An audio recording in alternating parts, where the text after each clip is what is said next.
திமுகவுடன் இன்று மட்டும் எத்தனை கட்சிகள் பேச்சுவார்த்தையில் ஈடுபட இருக்கிறார்கள்? அது பற்றிய விவரங்கள். இன்றைய திட்டமிடப்பட்டிருப்பதை பொறுத்தவரை காங்கிரஸ் கட்சியினர் கூட்டணி தொகுதி பங்கீடு பேச்சுவார்த்தையில் ஈடுபடுகிறார்கள். அதைத் தொடர்ந்து தமிழக வாழ்வுரிமை கட்சி பேச்சுவார்த்தையில் ஈடுபடுகிறது. மேலும் மனிதநேய ஜனநாயக கட்சி பேச்சுவார்த்தையில் ஈடுபடுவதற்கு அழைப்பு கொடுக்கப்பட்டிருக்கிறது. அதில் தமிழ் அன்சாரி பங்கேற்க இருக்கிறார். இந்த 3 கட்சிகளுக்கு மட்டும்தான் காலையில் முதற்கட்டமான பேச்சுவார்த்தை என்பது அதிகாரப்பூர்வமாக நடைபெறுவதற்கான அழைப்பு விடப்பட்டிருக்கிறது. மற்றவர்கள் எல்லாம் தகவல்கள் தெரிவிக்கப்பட்டிருக்கின்றன. ஆனால் உரிய நேரம் இன்னும் ஒதுக்கப்படவில்லை.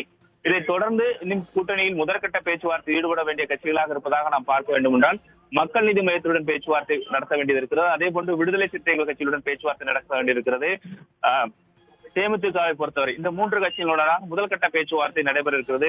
அதிகபட்சமாக 2ஆம் தேதி இந்த பேச்சுவார்த்தை என்பது முதற்கட்டம் நடைபெற்று முடிந்து அடுத்த கட்டமாக 2வது கட்ட பேச்சுவார்த்தைக்கு அழைப்பு கொடுக்கப்படுவதற்கான வாய்ப்பு இருக்கிறது.